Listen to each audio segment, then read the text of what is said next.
வணக்கம் மக்களே. இந்த வீடியோல நம்ம ஒரு சோகமான செய்தி தான் பார்க்க போறோம். இந்திரகுமாரியின் இழப்பு திரண்டு வந்து மலரஞ்சலி செலுத்திய திமுகவினர் இன்று சென்னையில் இறுதிச் சடங்கு. வாங்க அந்த பிரபலம் யார், அவங்களுக்கு என்ன ஆச்சு, எதனால இறந்து போனாங்கன்னு இந்த வீடியோல முழுமையாக பார்த்து தெரிஞ்சுக்கலாம். அதுக்கு முன்னாடி நம்ம சேனலை சப்ஸ்கிரைப் பண்ணாதவங்கெல்லாம் சப்ஸ்கிரைப் பண்ணிக்கோங்க. பெல் பட்டன் சிம்பல் அமைக்கி நம்ம சேனலோட நோட்டிபிகேஷனை எனபிள் பண்ணிக்கோங்க. நாங்க போடுற வீடியோ பார்த்தீங்கன்னா உங்களுக்கு உடனுக்குடனே வந்து சேருவோம். தமிழகத்தின் முன்னாள் அமைச்சரும் திமுக இலக்கிய அணி தலைவருமான புலவர் இந்திரகுமாரியின் மறைவுக்கு தலைவர்கள் அஞ்சலி செலுத்தி வராங்க. இன்றைய தினம் அவரது உடல் அடக்கம் செய்யப்படுகிறது. புலவர் இந்திரகுமாரி அதிமுக ஆட்சியில் அமைச்சராக பதவி வகித்தவர். 1991-96 காலகட்டத்தில் ஜெயலலிதா தலைமையிலான ஆட்சியில் சமூக நலத்துறை அமைச்சராக பதவி வகித்தவர்.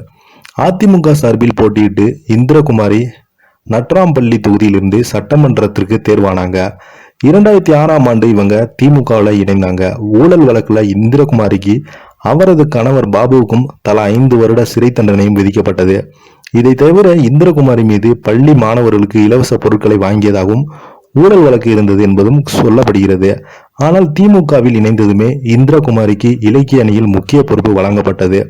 கடந்த சில நாட்களாகவே உடல்நலக் குறைவால் பாதிக்கப்பட்டிருந்த இந்திரகுமாரி நேற்று இரவு பார்த்தீங்கன்னா சிகிச்சை பலனின்றி உயிரிழந்திருக்காங்க. சிறுநீரக பாதிப்பின் காரணமாக சென்னையில் உள்ள தனியார் மருத்துவமனையில சிகிச்சைக்காக சேர்க்கப்பட்டிருந்த நிலையில நேற்று மாலை மரணம் அடைந்து போயிருக்காங்க. உயிரிழந்த இந்திரகுமாரிக்கு வயது 74. தொட்டில் குழந்தை திட்டம் உருவாக முக்கிய காரணமாக விளங்கியவங்க தான் இந்திரகுமாரி என்றாலே மிகை அல்ல. இவரது கணவர் பாபு வழக்கறிஞர் ஆவார். இவர்களுக்கு லேகா சந்திரசேகர் என்ற மகளும் உள்ளாங்க. இந்திரகுமாரியின் உடல் அஞ்சலிக்காக அடையார் காந்தி நகரில் உள்ள அவரது இல்லத்தில் வைக்கப்பட்ட நிலையில் திமுக நிர்வாகிகள் பலருமே அவருக்கு அஞ்சலி செலுத்தி வராங்க. இன்றைய தினம் அவரது இறுதிச் சடங்கு பெசன்ட் நகர் நடப்பதாக அறிவிக்கிறாங்க. இந்திரகுமாரியின் மறைவுக்கு முதல்வர் ஸ்டாலின் இரங்கல் தெரிவித்திருக்காங்க.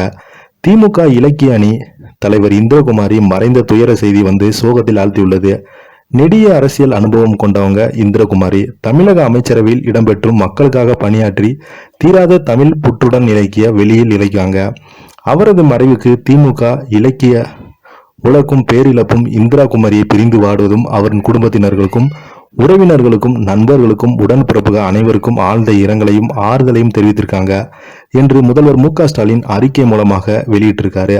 தொடர்ந்து பார்த்தீங்கன்னா இந்திரகுமாரிக்கு பல்வேறு அரசியல் கட்சிகளும் பிரபலங்களும் நேரில் போய் அஞ்சலி செலுத்திட்டு வராங்க. இவருடைய மறைவுக்கு ஒட்டுமொத்த அரசியல் தலைவர்களும் நேரில் போய் அஞ்சலி செலுத்திய காணொலி இணையதளத்தில் வைரல் ஆயிட்டு வருது. இதை பத்தி நீங்க என்ன நினைக்கிறீங்கன்னு கீழே உள்ள கமெண்ட் பாக்ஸ்ல மறக்காம பதிவிடுங்க. நன்றி, வணக்கம்.